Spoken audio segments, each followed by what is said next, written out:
신용은 인생을 입는 법이지. 밤새 내린 비는 도심의 먼지를 씻어냈지만 사람들의 위선까지 닦아내지는 못했습니다. 이른 아침, 나는 평소 입던 낡은 재킷의 옷깃을 여미며 테헤란로의 고층 빌딩 숲 사이에 섰습니다. S-건설의 본사 건물은 거대한 유리 성벽처럼 하늘을 찌르고 있었습니다. 화려한 외벽은 태양빛을 반사하며 주변의 작고 초라한 것들을 밀어내는 오만함을 풍겼습니다. 어제 상견례 자리에서 내 낡은 옷차림을 비웃던 사돈댁의 표정이 그 건물의 그림자와 겹쳐 보였습니다. 로비로 들어서자마자 매끄러운 대리석 바닥이 내 낡은 구두 소리를 증폭시켰습니다. 안내데스크의 직원은 나를 위아래로 훑었습니다. 그들의 시선은 짧고 효율적이었습니다. 내가 입은 옷의 질감과 구두의 다른 정도를 파악하는 데는 채 1초도 걸리지 않았습니다. 예약 없으시면 곤란합니다, 할머니. 여기는 아무나 들어오시는 곳이 아니거든요. 직원의 말투는 정중했으나 내용은 날카로운 거절이었습니다. 나는 대답 대신 주머니에서 낡은 수첩을 꺼냈습니다. 90%의 관찰과 10%의 인내. 나는 내 순례자가 될 이들의 무례함을 조용히 수집했습니다. 그때 로비 한쪽 소파에서 낯익은 목소리가 들려왔습니다. 아니, 사부인 아니십니까? 여기가 어디라고 감히 발을 들이시는 겁니까? 어제의 그 사돈 어른이었습니다. 그는 오늘 있을 협력업체 최종 심사를 위해 잔뜩 힘을 준 정장 차림으로 서 있었습니다. 그의 옆에는 며느리 될 미니가 당황한 표정으로 서 있었습니다. 미니는 나를 보자마자 주변의 눈치를 살피며 다가와 속삭였습니다. 어머니, 제발 좀 가세요. 여기서 사고 치시면 제 결혼은 물론이고 우리 아빠 회사까지 망가진다고요. 이 녀석의 눈에는 나에 대한 걱정 따위는 없었습니다. 오직 자신의 화려한 미래에 오점이 남을까 전전긍긍하는 이기심 뿐이었습니다. 사돈 어른은 코웃음을 치며 경비원을 불렀습니다. 이보게, 여기 이런 잡상인 같은 노인네가 함부로 돌아다니게 둬도 되는 거야? 우리가 누군지 알아? 오늘 박 회장님과 직접 면담하기로 한 핵심 파트너라고. 그의 고함에 로비의 모든 시선이 내게 쏠렸습니다. 사람들의 눈빛은 차가웠습니다. 낡은 노인이 세련된 공간의 미학을 해치고 있다는 무언의 질책이었습니다. 아들 진호가 이 자리에 없다는 것이 그나마 다행이었습니다. 만약 있었다면 녀석은 부끄러움에 고개를 숙이고 나를 강제로 끌어냈을 테니까요. 그때 전용 엘리베이터의 문이 열리고 한 무리의 수행원들이 쏟아져 나왔습니다. 그 중심에는 S-건설의 수장, 박동길 회장이 서 있었습니다. 그는 어제보다 훨씬 더 피곤해 보였지만 날카로운 안광만큼은 여전했습니다. 사돈 어른은 기회를 놓치지 않고 헐레벌떡 달려갔습니다. 회장님, 안녕하십니까? 지난번에 말씀드린 미래건설에. 그러나 동길의 시선은 사돈 어른을 통과해 정확히 나를 향했습니다. 그의 발걸음이 빨라졌습니다. 수행원들은 당황하며 그의 뒤를 따랐습니다. 어머니, 여기까지 어찌 직접 오셨습니까? 전화를 주셨으면 제가 모시러 갔을 텐데요. 동길의 목소리가 로비에 울려 퍼졌습니다. 그는 수행원들이 보는 앞에서 내 거친 손을 두 손으로 감싸 쥐었습니다. 로비의 소음이 순식간에 진공 상태처럼 사라졌습니다. 나를 쫓아내려던 보안 요원과 안내데스크 직원의 얼굴은 순식간에 사색이 되었습니다.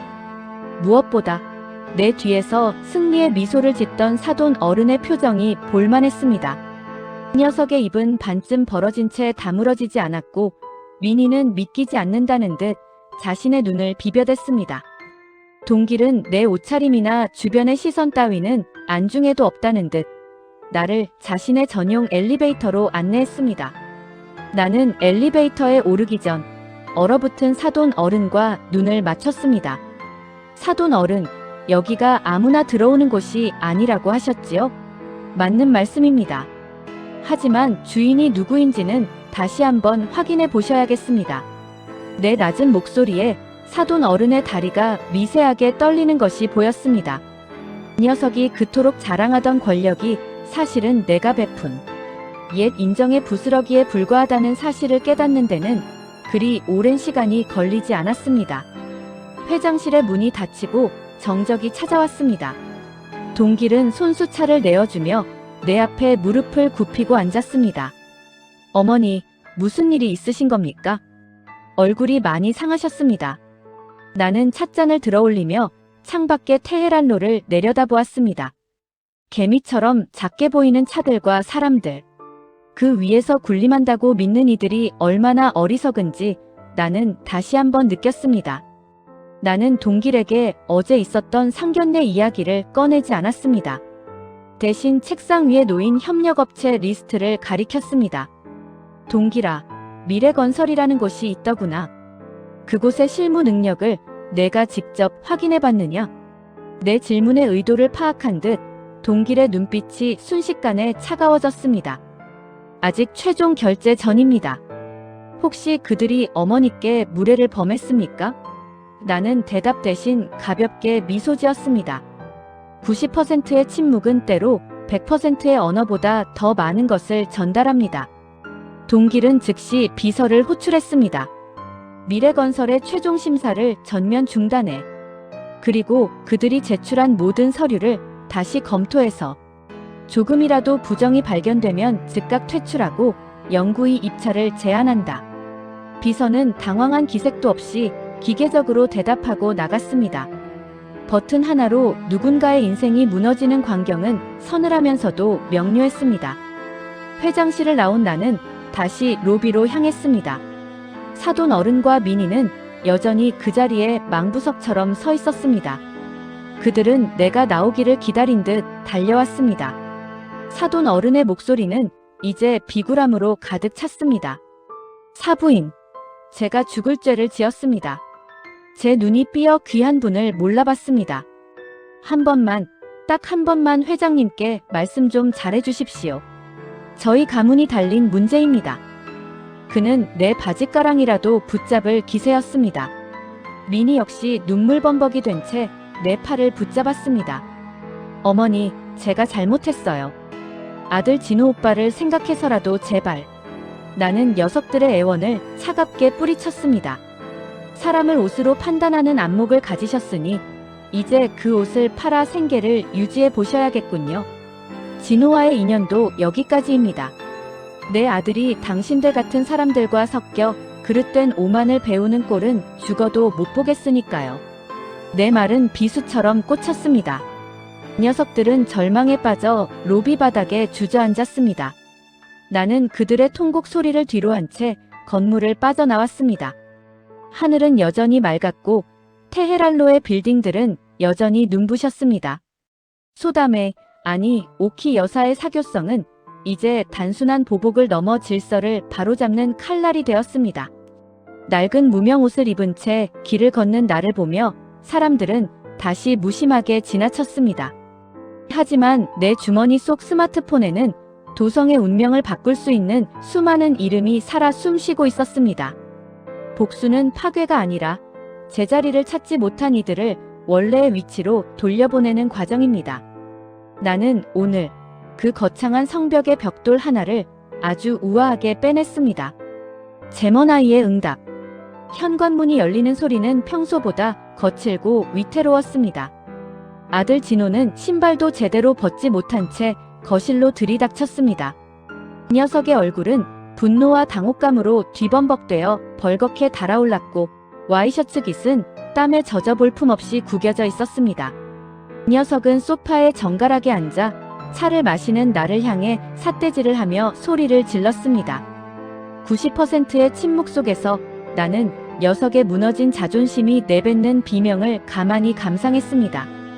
녀석에게 부모의 권위란 이제 자신에게 떨어질 콩고물의 크기에 비례하는 저렴한 가치로 전락한 모양이었습니다. 어머니, 도대체 무슨 짓을 하신 거예요? 박 회장님이랑 무슨 관계길래 미래건설 일을 통째로 날려버리냐고요.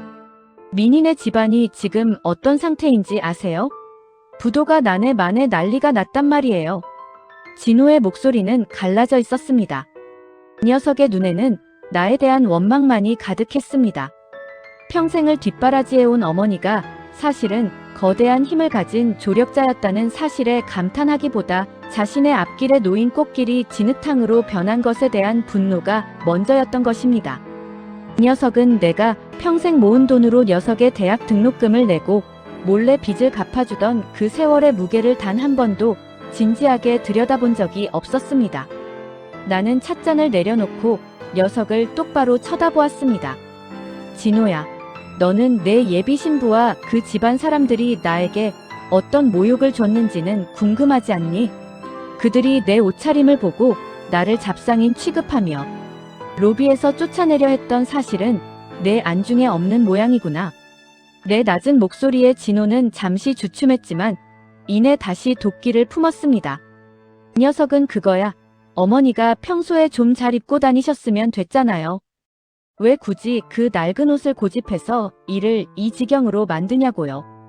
이제 어떡할 거예요? 회장님한테 다시 전화해서 실수였다고 말씀하세요. 제발요. 라며 비굴하게 내 팔을 붙잡았습니다. 나는 녀석의 손을 차갑게 뿌리쳤습니다.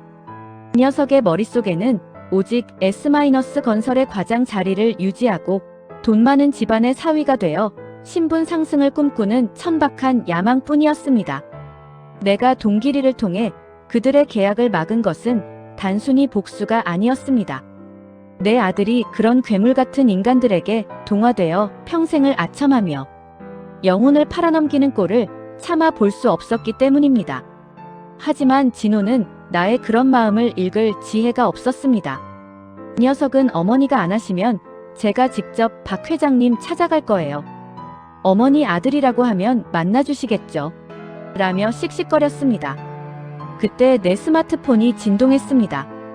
화면에는 어제 그 사돈 어른의 번호가 떠 있었습니다. 나는 스피커폰을 켰습니다. 수화기 너머로 들려오는 목소리는 어제의 기세등등함은 온데간데 없고 짐승의 신음과도 같은 비굴함이 가득했습니다. 사부인, 아니 여사님. 제가 정말 눈이 멀었습니다. 제발 한 번만 살려주십시오. 지금 저희 회사 채권자들이 들이닥치고 은행에서는 대출금 상환 독촉이 들어와서 죽기 일보 직전입니다. 제가 여사님 댁으로 찾아가서 무릎이라도 꿇겠습니다. 이 녀석의 절규가 거실에 울려 퍼지자 진호의 안색이 파랗게 질렸습니다. 사돈 어른은 말을 이어갔습니다. 미니 그년도 지금 집에서 석고대죄하고 있습니다. 여사님 발가락이라도 닦으라면 닦겠습니다. 박 회장님께 말씀 한마디만. 제발 한마디만 해주시면 제가 평생 종으로 살겠습니다. 이 녀석의 오만함이 공포로 치환되는 과정은 이토록 신속하고 처절했습니다. 나는 대답 없이 전화를 끊었습니다. 권력이란 그런 것입니다. 있을 때는 세상이 제 것인 양 휘두르지만 사라지는 순간 가장 비천한 바닥으로 추락하게 만드는 마약 같은 것입니다. 나는 그 마약에 취해 제 부모를 부끄러워하는 아들을 보며 마음 한구석이 서늘해지는 것을 느꼈습니다. 들었니? 저게 내가 그토록 우러러보던 그 집안의 실체다. 돈과 계약서 한 장에 인격을 팔고 자존심을 쓰레기통에 처박는 저런 사람들과 내 인생을 섞고 싶니? 내 물음에 진호는 대답하지 못했습니다. 하지만 녀석의 눈빛은 여전히 흔들리고 있었습니다. 이 녀석은 여전히 그 쓰레기통 속에서라도 금가락지를 줍고 싶어하는 눈치였습니다. 나는 더 이상 녀석과 대화하는 것이 무의미하다는 것을 깨달았습니다. 사람은 고쳐 쓰는 게 아니라 스스로 무너진 뒤에야 비로소 자신의 위치를 깨닫는 법이니까요. 나는 방으로 들어가 낡은 가방을 챙겼습니다. 이 집은 이제 내가 머물 곳이 아니었습니다. 진호의 탐욕과 사돈댁의 비굴함이 뒤섞인 이 공간의 공기는 내 폐를 오염시키는 기분이었습니다. 나는 당분간 조용한 곳에 가 있겠다. 이 집 명의는 내 이름으로 되어 있으니 내 마음대로 해라. 하지만 명심해라. 박 회장은 내 얼굴을 보고 너를 과장 자리에 앉혀준 것이 아니다. 내 실력으로 버틸 수 없다면 그 자리도 조만간 내 것이 아니게 될 게다. 나는 마지막 경고를 남기고 현관을 나섰습니다.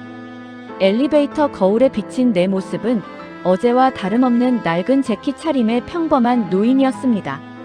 하지만 내 손에는 도성에 보이지 않는 실핏줄들을 하나하나 쥐고 흔들 수 있는 스마트폰이 꽉 쥐어져 있었습니다.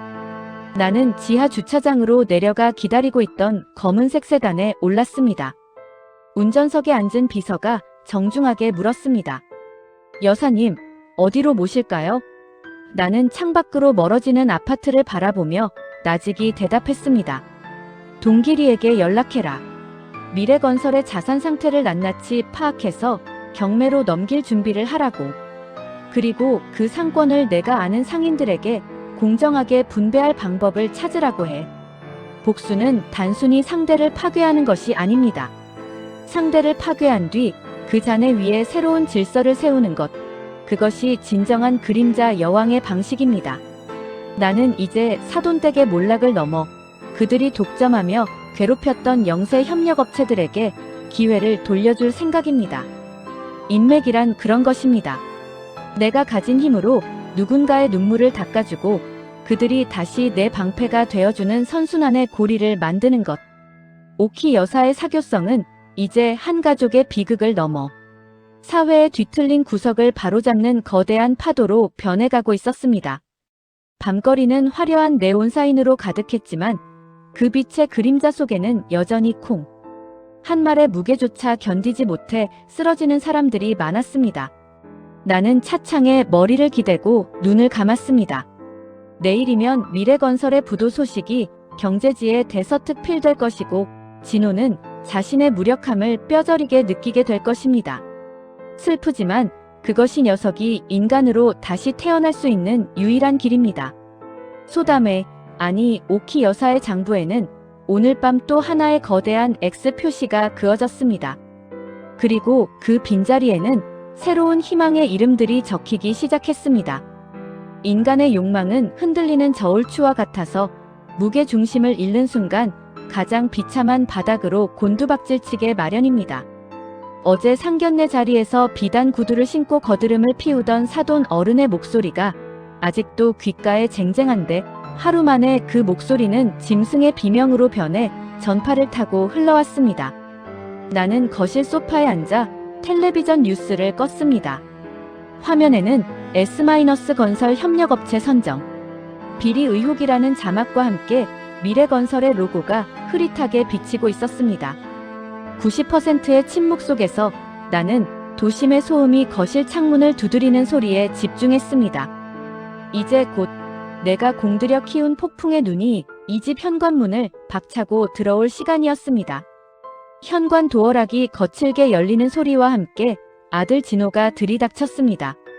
녀석의 얼굴은 분노와 당혹감으로 뒤범벅되어 벌겋게 달아올랐고 와이셔츠 깃은 땀에 젖어 볼품없이 구겨져 있었습니다.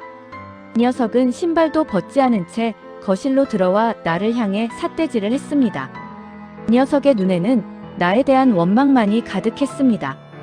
평생을 뒷바라지해온 어머니가 사실은 거대한 힘을 가진 조력자였다는 사실에 감탄하기보다 자신의 앞길에 놓인 꽃길이 진흙탕으로 변한 것에 대한 분노가 먼저였던 것입니다. 녀석은 내가 평생 모은 돈으로 대학 등록금을 내고 몰래 녀석의 카드 빚을 갚아주던 그 세월의 무게를 단 한 번도 진지하게 들여다본 적이 없었습니다. 어머니, 정말 제정신이세요? 박 회장님이랑 무슨 관계길래 미래건설 일을 통째로 날려버리냐고요. 민인의 집안이 지금 어떤 상태인지 아세요? 어제부터 채권자들이 들이닥쳐서 난리가 났단 말이에요. 제 결혼은요? 제 앞날은 이제 어떻게 책임지실 건데요? 진호의 목소리는 갈라져 있었습니다. 녀석은 내가 평소에 낡은 옷을 고집하는 바람에 이 모든 사달이 났다고 믿고 있었습니다. 어머니가 조금만 세련되게 행동하셨어도 이런 일 없었잖아요. 왜 굳이 그 낡은 옷을 입고 가서 사람 망신을 줘요? 이제 박 회장님한테 전화해서 다 오해였다고 말하세요. 제발 좀. 나는 찻잔을 내려놓고 녀석을 똑바로 쳐다보았습니다. 녀석의 눈동자 속에는 내가 알던 순진한 아들이 아니라 탐욕에 눈이 먼 괴물이 들어앉아 있었습니다. 진호야, 너는 내 예비 신부와 그 집안 사람들이 나에게 어떤 모욕을 줬는지는 궁금하지 않니? 그들이 내 옷차림을 보고 나를 잡상인 취급하며 로비에서 쫓아내려 했던 사실은 내 안중에 없는 모양이구나. 너조차도 내 옆에서 고개를 숙이며 부끄러워하지 않았더냐. 내 낮은 목소리에 진호는 잠시 주춤했지만 이내 다시 도끼를 품었습니다. 그거야 어머니가 자초한 거잖아요. 요즘 세상에 누가 그런 옷을 입고 상견례에 가요? 어머니 자존심 하나 때문에 내 인생을 망치겠다는 거예요? 그때 내 스마트폰이 다시 진동했습니다. 화면에는 어제 그 사돈 어른의 번호가 떠 있었습니다. 나는 스피커폰을 켰습니다. 수화기 너머로 들려오는 목소리는 어제의 기세등등함은 온데간데 없고 짐승의 신음과도 같은 비굴함이 가득했습니다. 사부인, 아니 여사님.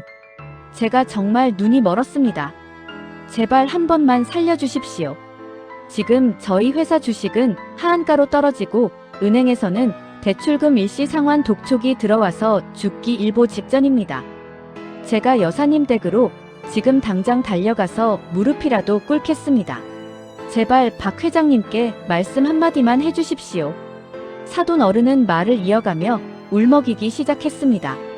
미니 그년도 지금 제 옆에서 석고대죄하고 있습니다. 여사님 발가락이라도 닦으라면 닦겠습니다. 박 회장님께 말씀 한마디만. 제발 한마디만 해주시면 제가 평생 종으로 살겠습니다. 여사님, 이 녀석의 오만함이 공포로 치환되는 과정은 이토록 신속하고 처절했습니다. 어제까지만 해도 나를 향해 옷 한 벌 해줄 테니 사람답게 입고 오라던 녀석의 목소리가 이렇게 비참해질 줄은 녀석 자신도 몰랐을 것입니다. 나는 대답 없이 전화를 끊었습니다. 진호는 스피커폰 너머로 들려오는 사돈의 비참한 목소리를 듣고는 넋이 나간 듯 소파에 주저앉았습니다.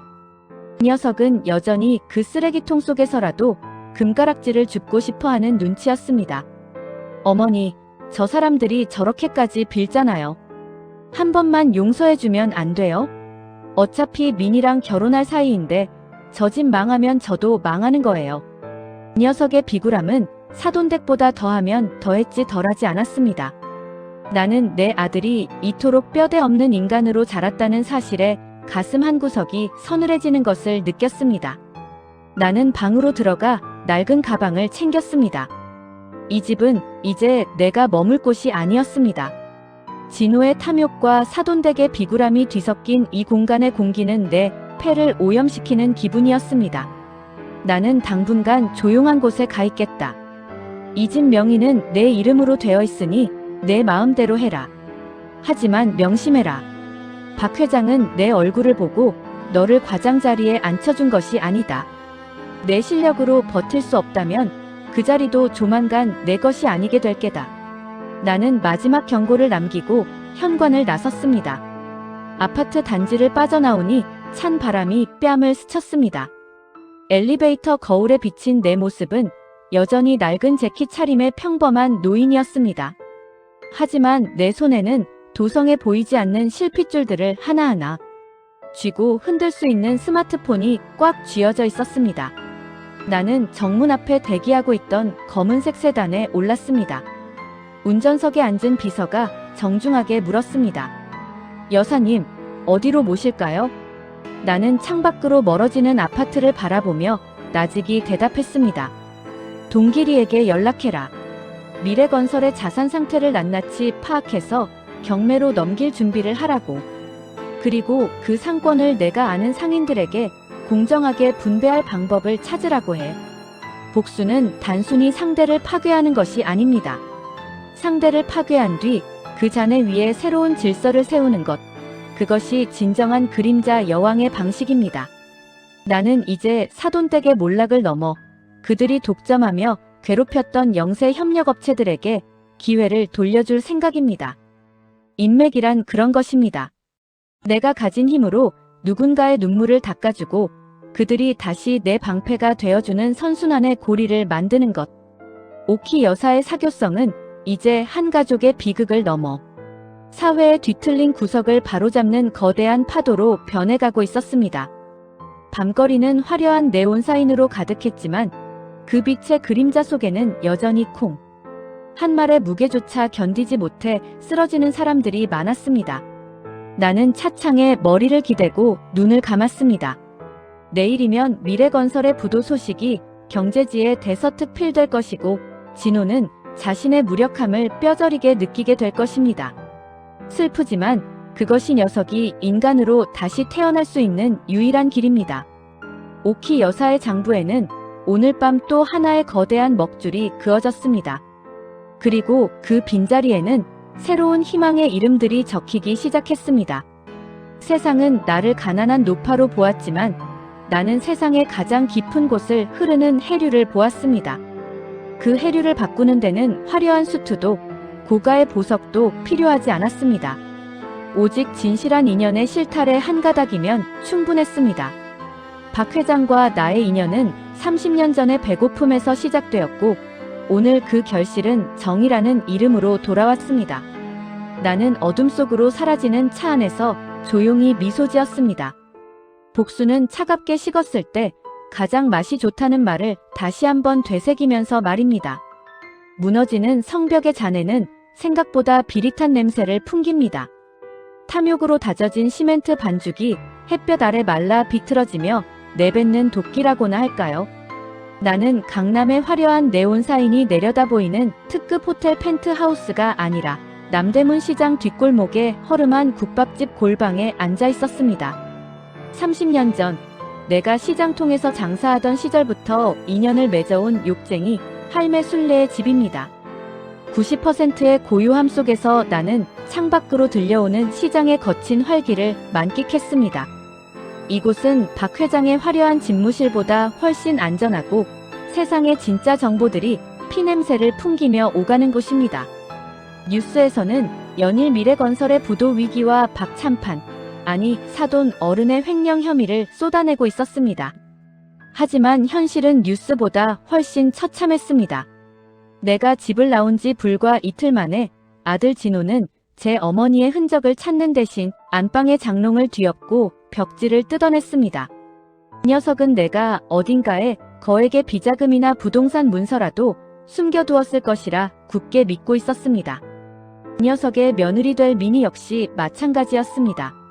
이 녀석은 울며 불며 내 낡은 옷가지들을 가위로 갈기갈기 찢으며 그 노인네 어디 갔어? 죽여버릴 거야. 라고 소리를 질러댔습니다. 이 녀석들의 밑바닥은 생각보다 더 깊고 어두운 수렁이었습니다. 진호는 급기야 박 회장의 비서실로 전화를 걸어 행패를 부렸습니다. 자신의 어머니를 감금하고 있는 게 아니냐며 당장 박 회장을 내놓으라고 소리를 지르다 경비원들에게 끌려나갔다는 보고가 내 스마트폰으로 들어왔습니다. 이 녀석은 자신이 누리던 그 보잘것없는 과장 직함마저 박 회장의 배려였다는 사실을 끝내 외면하고 싶어 했습니다. 이 녀석의 오만함은 유전이라기엔 너무나 천박했고 교육이라기엔 너무나 비참했습니다. 나는 녀석이 바닥까지 추락하는 소리를 들으며 국밥 한 그릇을 천천히 비워냈습니다. 복수는 뜨거운 국물처럼 서서히 식어갈 때 비로소 그 진가를 발휘하는 법입니다. 한편 사돈 어른은 마지막 구명줄을 찾기 위해 동분서주하고 있었습니다. 이 녀석은 박 회장과의 계약이 날아간 뒤 사방에서 터져나오는 채무 독촉을 막기 위해 소위 말하는 명동의 큰손들을 찾아다녔습니다. 이 녀석이 마지막으로 희망을 건 곳은 명동 사채 시장의 전설이라 불리는 장 회장이었습니다. 이 녀석은 장 회장에게 미래건설의 남은 부지를 담보로 고리대금을 빌려 잠시라도 숨통을 틔우려 했습니다. 이 녀석은 장 회장이 어떤 사람인지, 그리고 장 회장과 나의 관계가 어떠한지 꿈에도 모른 채 제 발로 지옥의 문턱을 넘었습니다. 장 회장은 40년 전 내가 시장 바닥에서 억울하게 자릿세를 뜯기던 시절부터 내 곁을 지켜온 동생 같은 사람입니다. 그가 처음 명동에 자리를 잡을 때 미천을 대준 것도, 그가 조직의 배신으로 칼침을 맞고 쓰러졌을 때 내 집 골방에서 지극정성으로 치료해준 것도 나였습니다. 그는 지금도 나를 누님이라 부르며 내 말 한마디면 지옥불이라도 뛰어들 준비가 되어 있는 사람입니다. 나는 장 회장에게 미리 전가를 보냈습니다. 미래건설 박 씨가 찾아가면 아주 정중하게 맞이해 주거라. 그리고 녀석이 가진 마지막 종이장까지 남김없이 훑어내라. 드디어 결전의 시간이 다가왔습니다. 장 회장의 은밀한 사무실, 사돈 어른은 땀을 뻘뻘 흘리며 무릎을 꿇고 있었습니다. 이 녀석의 손에는 미래건설의 핵심 자산이자 이 녀석의 마지막 자존심인 강남 상가 부지의 소유권 서류가 들려 있었습니다. 장 회장은 거만한 자세로 담배 연기를 내뿜으며 서류를 훑었습니다. 박 사장, 이거 한 장이면 급한 불은 끄겠지만 이 부지가 정말 내 것인지는 확인해 봐야지 않겠나. 장 회장의 냉소적인 목소리에 사돈 어른은 비굴하게 손을 비비며 회장님, 제 목숨을 걸고 제 것입니다. 제발 빌려만 주십시오. 라고 애원했습니다. 그때 사무실 안쪽에 비밀문이 열렸습니다. 나는 여전히 그 낡은 무명 재킷을 입고 녀석들이 잡상인이라 비웃던 그 구두를 신고 천천히 걸어 나갔습니다. 사돈 어른은 나를 보는 순간 마치 유령이라도 본 듯 눈이 튀어나올 정도로 커졌습니다. 이 녀석의 입술이 경련하며 여사님이 왜 여기? 라는 말조차 제대로 뱉지 못했습니다. 나는 녀석의 앞에 놓인 소유권 서류를 집어들었습니다. 침묵 속에서 종이가 바스락거리는 소리만이 사무실의 긴장감을 극대화했습니다. 나는 서류를 낱낱이 찢어 녀석의 머리 위로 흩뿌렸습니다. 박 사장, 이 부지가 자네 것인 줄 알았나? 20년 전 자네 아버지가 이 부지를 살 때 금형의 신탁을 도왔던 법무사가 바로 내 지인이었지. 이 땅은 이미 10년 전부터 내 소유의 재단으로 귀속되어 있었네. 자네는 위조된 서류를 들고 여기까지 온 거야. 내 낮은 목소리에 사돈 어른은 정신을 잃은 듯 바닥으로 고꾸라졌습니다. 이 녀석이 믿었던 마지막 희망은 그렇게 종이 가루가 되어 흩날렸습니다. 장 회장은 내 발치를 닦으며 나직이 물었습니다. 누님, 이 벌레만도 못한 놈들을 어떻게 처리할까요? 나는 녀석을 내려다보며 차갑게 대꾸했습니다. 처리할 가치도 없다. 그저 길바닥으로 내던져라. 그리고 녀석들이 그토록 자랑하던 그 비단옷과 명품 시계들은 모두 압류해서 시장 상인들에게 기부해라. 녀석들에겐 딱 콩 한 말 살 수 있는 돈만 쥐어주고 쫓아내거라. 장 회장의 부하들이 사돈 어른을 짐짝처럼 끌어냈습니다. 녀석의 비명과 울음소리가 복도를 타고 멀어졌지만 내 마음엔 그 어떤 동요도 잃지 않았습니다. 사이다의 청량감은 톡 쏘는 탄산 뒤에 오는 차가운 목넘김에 있습니다. 나는 이제 아들 진우를 향해 마지막 칼자루를 휘두를 준비를 마쳤습니다. 이 녀석은 지금쯤 내가 남겨둔 아파트가 압류되었다는 통지서를 받고 패닉에 빠져 있을 것입니다. 이 녀석이 그토록 사랑하던 민희는 이미 제 아버지가 망했다는 소식을 듣고 진우의 뺨을 때리며 헤어지자고 울부짖고 있을 테지요. 사랑이라 믿었던 그들의 관계가 얼마나 얇은 금박지에 불과했는지 녀석들은 이제 뼈저리게 느끼게 될 것입니다. 나는 장 회장의 배웅을 받으며 사무실을 나왔습니다. 복도는 여전히 어둡고 조용했지만 내 발걸음은 그 어느 때보다 가벼웠습니다. 인맥이란 단순히 권력자들과 차를 마시는 것이 아닙니다. 세상의 밑바닥에서부터 꼭대기까지 내가 심어놓은 의리의 씨앗들이 거대한 숲이 되어 나를 보호하고 적을 섬멸하는 군대가 되는 것입니다. 오키 여사의 사교성은 이제 단순한 보복을 끝내고 무너진 정의의 폐허 위에 새로운 질서를 세우는 작업에 들어갔습니다. 내일이면 미래건설은 역사 속으로 사라질 것입니다. 그리고 그 자리에 남은 자산들은 내가 아는 상인들과 성실한 청년들에게 공정하게 분배될 것입니다. 나는 다시 국밥집 골방으로 돌아가 낡은 장부를 펼쳤습니다. 이제 마지막 한 명, 내 아들 진호의 이름 위에 먹줄을 그을 시간입니다. 이 녀석이 눈물 콧물을 흘리며 내 무릎 아래 기어올 때 나는 과연 어떤 표정을 지어야 할까요?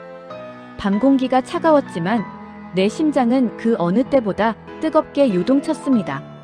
이것은 단순히 한 가문의 멸망이 아닙니다. 사람의 진심을 돈으로 환산하려던 시대의 오만에 던지는 엄중한 경고입니다. 나는 조용히 눈을 감고 내일 아침 찾아올 진호의 비참한 얼굴을 상상했습니다. 복수는 차갑게 식었을 때 가장 맛이 좋다는 말을. 나는 다시 한번 되새기며 깊고 평온한 잠속으로 빠져들었습니다. 불 꺼진 아파트 거실은 차가운 정적으로 가득했습니다. 며칠 전만 해도 화려한 가구와 명품 가방들이 즐비했던 이곳은 이제 법원에서 붙여놓은 빨간 압류 딱지들이 훈장처럼 덕지덕지 붙어 있었습니다. 나는 현관문 앞에 서서 그 풍경을 가만히 내려다보았습니다. 사람들은 흔히 무너진 성벽을 보며 슬퍼하지만 내 눈에 비친 그 잔해는 그저 껍데기들의 부질없는 비명이 멈춘 고요한 상태일 뿐이었습니다. 나는 소담이라는 이름으로 그리고 오키라는 이름으로 살아온 수많은 세월 동안 단 한 번도 이 집을 내 집이라 여긴 적이 없었습니다. 이곳은 녀석들의 탐욕이 자라던 온실이었고 내 인내가 썩어가던 무덤이었으니까요. 현관문 너머로 거친 숨소리가 들려오더니 곧이어 엉망진창이 된 진호와 미니가 들이닥쳤습니다. 녀석들의 꼴은 가관이었습니다. 한때 강남에 세련된 커리어우먼이라 자부하던 미니는 화장이 번져 팬더처럼 변해 있었고 그녀가 목숨보다 아끼던 명품 코트는 단추가 떨어져 너덜거렸습니다. 아들 진호 역시 마찬가지였습니다. 그 녀석은 며칠 밤을 지새웠는지 눈이 튀어나올 듯 충혈되어 있었고 입술은 바짝 말라 하얗게 터져 있었습니다. 그 녀석들은 거실 한복판에 우두커니 서 있는 나를 발견하자마자 짠 것처럼 동시에 바닥으로 미끄러져 내려와 내 바지가랑이를 붙잡았습니다. 어머니, 제가 잘못했어요. 정말 죽을 죄를 지었습니다. 제발 박 회장님께 한 번만 더 말씀해주세요. 저희 아빠 지금 검찰청에 끌려가셨고 집도 절도 다 넘어가게 생겼어요. 저 이대로는 못 살아요, 어머니. 미니의 목소리는 이제 비명이 아니라 짐승의 울부짖음과 같았습니다. 그녀는 내 낡은 무명바지를 붙잡고 눈물을 쏟아냈지만 나는 그 눈물이 나에 대한 참회가 아니라 사라진 부귀영화에 대한 미련이라는 것을 너무나 잘 알고 있었습니다. 그 녀석은 며칠 전 상견례 자리에서 나를 벌레 보듯 하던 그 차가운 눈빛을 벌써 잊은 모양이었습니다. 진호는 내 발등 위에 머리를 박고 흐느꼈습니다. 어머니, 제가 바보였습니다. 제가 제 눈을 찔렀어요. 어머니가 어떤 분인지도 모르고 제가 평생 효도하며 살게요. 이 집만, 제 과장 자리만이라도 지켜주세요. 어머니 아들이잖아요. 하나밖에 없는 핏줄이잖아요. 이 녀석의 입에서 나온 핏줄이라는 단어가 오늘따라 유난히 역하게 느껴졌습니다. 이 녀석은 내가 평생 자신의 뒷바라지를 위해 손마디가 굵어지도록 일할 때는 그 핏줄의 무게를 단 한 번도 생각하지 않았습니다. 오직 자신이 누릴 권리만을 주장하던 녀석이 이제 와서 의무를 이행하지 않은 대가를 치르게 되자 가장 비겁한 무기를 꺼내 든 것입니다. 나는 녀석들의 손을 아주 천천히 그러나 단호하게 떼어냈습니다. 그리고 거실 테이블 위에 낡은 서류 봉투 하나를 올려두었습니다. 이건 너희가 그토록 찾아 헤매던 내 비자금에 대한 기록이다. 그리고 너희가 나를 치매로 몰아세우기 위해 요양원 상담사들과 나눴던 녹취록도 함께 들어있지. 녀석들의 몸이 동시에 얼어붙었습니다.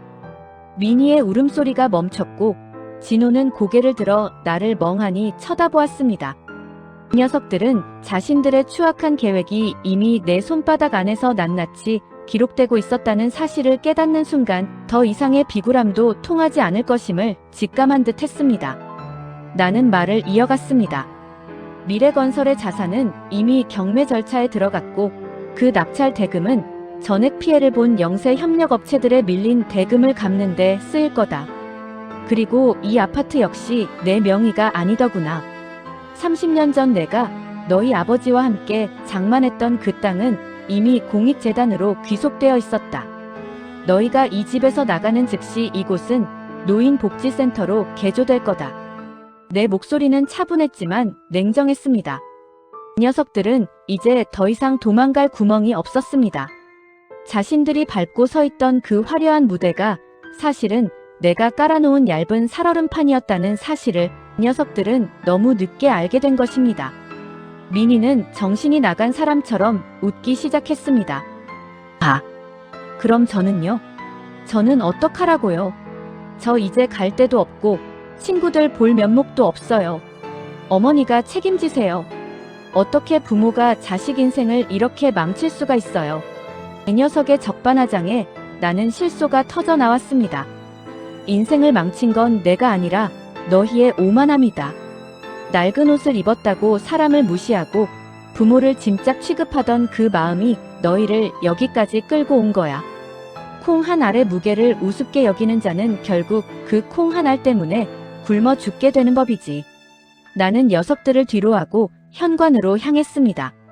진호가 내 등 뒤에서 어머니, 가지 마세요. 저 진짜 이대로 죽으라는 거예요? 라고 소리쳤지만 나는 뒤돌아보지 않았습니다. 현관문을 열자 밖에는 여전히 차가운 밤 공기가 나를 반겨주었습니다.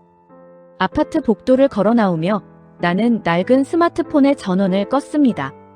이제 더 이상 오키 여사로 누군가의 헌신적인 어머니로 살아야 할 의무는 끝났습니다.